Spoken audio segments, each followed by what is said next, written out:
এ পথে হাজার হাজার শহীদ আছে, এ পথে হাত হারানো পা হারানো গাজী আছে।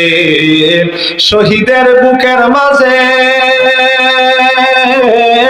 সাইদের বুকের মাঝে, মুগ্ধর বুকের মাঝে দেখ বুলেটের ফুল ফুটেছে। তাই তো স্বৈরাচার আজ দেশ ছেড়ে যে পালিয়েছে। ঠিক, আরো আসতে বলেন। তাই তো স্বৈরাচার আজ দেশ ছেড়ে যে পালিয়েছে। হামজার বুকে হিন্দায় চিরে কলিজা ছিঁড়ে খায়, হামজার বুকে হিন্দায় চিরে কলিজা ছিঁড়ে খায়। খাব্বাবের কত রক্ত শুষেছে জ্বলন্ত কয়লায়। সম্মানিত ভাইরা আমার, সুতরাং আবু সাইদের মতো যদি বুকের তপ্ত রক্ত রাজপথে ঢেলে দিয়ে আরেকটি বার যদি ঈমান বাঁচানোর জন্য রক্ত রঞ্জিত করার প্রয়োজন হয়, মুগ্ধর মতো যদি পানি পানি করতে করতে টিয়ার গ্যাসকে ঈদের আতর মনে করার দরকার হয়, তাহলে কারা কারা করতে রাজি আছেন? দুই হাত উঁচু করে আল্লাহকে দেখায় দাও।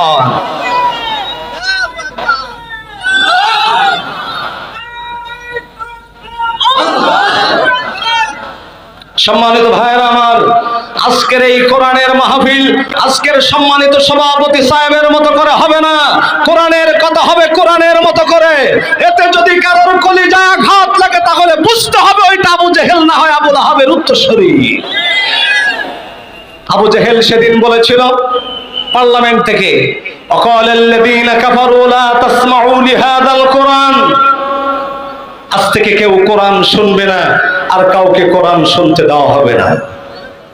কোরআনের মাহফিলে আবু জেহেল সেদিন 144 জারি করেছিল। আবু জেহেল শুধু তাই নয়, সে ঘোষণা করেছিল মান ক্বালা লা ইলাহা ইল্লাল্লাহ ক্বাতালাহু, যে ব্যক্তি বলবে লা ইলাহা ইল্লাল্লাহ, আল্লাহ ছাড়া কোনো মাবুদ নেই, মুহাম্মদ সাল্লাল্লাহু আলাইহি সাল্লাম আল্লাহর প্রেরিত একজন রাসূল, অবশ্যই তাকে যেখানে পাবে ক্রস ফায়ার দিয়ে হত্যা করবে। সম্মানিত ভাইরা আমার, জালিমের যতগুলো বৈশিষ্ট্য তার মধ্যে এটা একটা ছিল কি ছিল না? আর একটু জোরে বলেন। যুগে যুগে আবু জেহেল এবং আবু জেহেলের উত্তরসূরি যারা ইসলামের প্রজ্বলিত বাতিটাকে ফু দিয়ে নেভানোর চেষ্টা করেছে। আচ্ছা বলুন তো দেখি, এই বালটা আপনারা মাহফিলে যতগুলো মানুষ আছেন সবাই যদি ফু দিয়ে নেভানোর চেষ্টা করেন, আপনারা কি পারবেন? মা বোনদেরকে সঙ্গে নিয়ে যদি বাল্বে ফু দিয়ে বাল্বটা নেভানোর চেষ্টা করেন, সেটা কি সম্ভব? আর একটু জোরে বলেন, সম্ভব? সম্ভব নয়। এটা যেমন বাস্তব, ঠিক তেমনি ভাবে এই কোরআনের বাতিকে যারা ফু দিয়ে নির্বাপিত করার চেষ্টা করেছে, যুগে যুগে ইসলামের বাতিকে যারা নিভিয়ে দেওয়ার চেষ্টা করেছে, নায়েবে রাসূলদেরকে হত্যা করে ইসলামের বাতিটাকে যারা নিভিয়ে দেওয়ার চেষ্টা করেছে, কোরআনের আলোকে যারা নিভিয়ে দেওয়ার চেষ্টা করেছে, আমার আল্লাহ তাদের ক্ষমতার বাতি চিরদিনের জন্য নিভিয়ে দিয়েছেন। কথা বলেন ঠিক না বেঠিক? সে আল্লাহ আজও আছে না নাই? আর একটু জোরে বলেন, সে আল্লাহ আজও আছে না নাই? আমি যে কথা আপনাদেরকে বলতে চাচ্ছিলাম সেটা হলো, মুক্তিযুদ্ধের চেতনায় আর উজ্জীবিত আমরা হতে চাই না, আমরা ঈমানের চেতনায় উজ্জীবিত হতে চাই। কথা বলেন না কেন? এর জন্য যদি আমাদের জীবন চলে যায় যাবে, এতে যদি আমাদের হাত চলে যায় যাবে, এতে যদি আমাদের পাও চলে যায় তবুও যাবে, কিন্তু আমরা বাতিলের সাথে মাথা নত করতে রাজি না। ঈমানের চেতনায় উজ্জীবিত হবে না যারা, ওরা যদি মারা যায় ওদের জানাজার নামাজ ওই শ্রেণীর মানুষ দিয়ে পড়াতে হবে।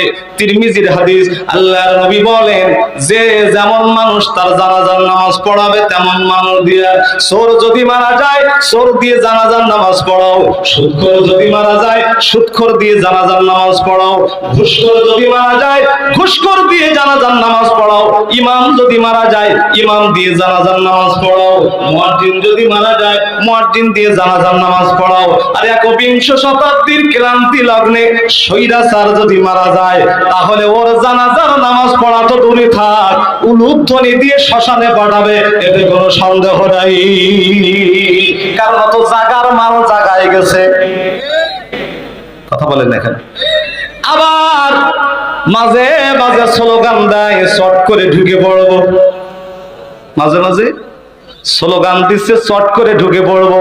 ভাইরা আমার, আল্লাহর কোরআনের সূরা ইয়াসিন পড়ে আমি অবাক হয়ে গেলাম, বিস্ময়ে অভিভূত হয়ে পড়লাম, আশ্চর্যান্বিত হয়ে গেলাম। আমার আল্লাহ বলছেন আন্নাহুম, পড়েন, আন্নাহুম ইলাইহিম লা ইয়ারজিউন। আন্নাহুম, নিশ্চয় তারা, অর্থাৎ যারা স্বৈরাচার, যারা জালিম, যারা জুলুম করেছে, নিরপরাধ নিরীহ মানুষকে যারা আইনা ঘরে বন্দী করেছে, কথা বলেন না কেন? নিরপরাধ নিরীহ মানুষকে আয়না ঘরে বন্দী করার বাস্তব প্রমাণ হলো 32 নাম্বার। আমার দেশের তরুণ যুবকেরা বুলডোজার দিয়ে 32 নাম্বার ধ্বংস করে আবার জাতিকে বুঝিয়ে দিয়েছে, শোনো শোনো শোনো, অনতিবিলম্বে যদি তোমরা আবার ওই স্লোগানে মুখরিত হয়ে যাও, তাহলে তোমাদের কিন্তু বাংলার জমিনে 1 ইঞ্চি জায়গা দেওয়া হবে না। আয়না ঘর পাওয়া গিয়েছে 32 নম্বরে। জোরে বলেন, আরো জোরে। আল্লাহ নবীর কাছে সাহাবীরা বলেন, ইয়া রাসূলুল্লাহ, ইয়া হাবিবাল্লাহ, মাল ঈমান, আমার মধ্যে ঈমান আছে কিনা আমি বুঝবো কিভাবে? আল্লাহর নবী বলেন, শোনো শোনো শোনো, ইযা সাররাতকা হাসানাতুকা ফাআতকা সাইয়্যাতুকা ফাআনতা মুমিন। যখন ভালো কাজ তোমাকে আনন্দ দেবে আর মন্দ কাজ যখন তোমাকে কষ্ট দেবে, তখন বুঝতে হবে তোমার ঈমান 100% ঠিক আছে। বিশ্ব মানবতার নবী আমার বলেন, শোনো শোনো শোনো, অত্যাচার, অনাচার, জুলুম, নির্যাতন, টেন্ডারবাজি, চাঁদাবাজি, নিরপরাধ নিরীহ মানুষকে আয়না ঘরে বন্দী করে রেখেছে জালিম স্বৈরাচার। এরপরেও যদি আপনার মন তাদের পক্ষে সমর্থন দেয়, আল্লাহর জাতের কসম আপনার ঈমানের 12টা বেজে গেছে, তো কোনো সন্দেহ নাই।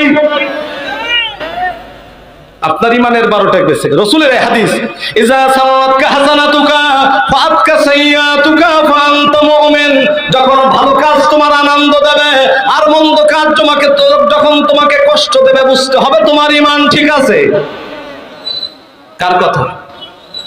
রাসূলের কথা। সম্মানিত ভাইরা আমার, সূরা ইয়াসিন আয়াত নাম্বার 31, আয়াত নাম্বার, শর্ট করে, কি কথা বলছেন না কেন? শর্ট করে, হ্যাঁ, দলিল নিয়ে নেন আজকে। আন্নাহুম ইলাইহিম লা ইয়ারজিউন।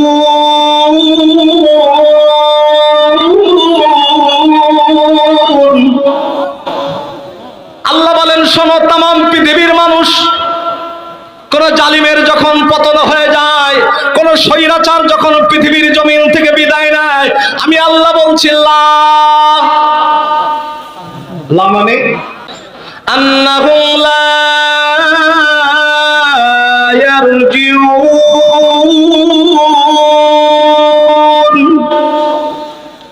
লা মানে না, ইয়ারজিউন এটা প্রেজেন্ট এবং ফিউচার শব্দের বাচন ভঙ্গির দিকে আপনারা খেয়াল করেন। আল্লাহ বলেন, কশিন কালেও আর চট করে ঢুকে পড়তে পারবে না। সত্য হলো, ঈমানের চেতনায় আমাদেরকে উজ্জীবিত থাকতে হবে। যদি আমরা থাকতে পারি, তাহলে পৃথিবীর কোন শক্তি মুসলমানদেরকে পরাজিত করতে পারবে না। আওয়াজ দিয়ে বলেন, কথা ঠিক কিনা?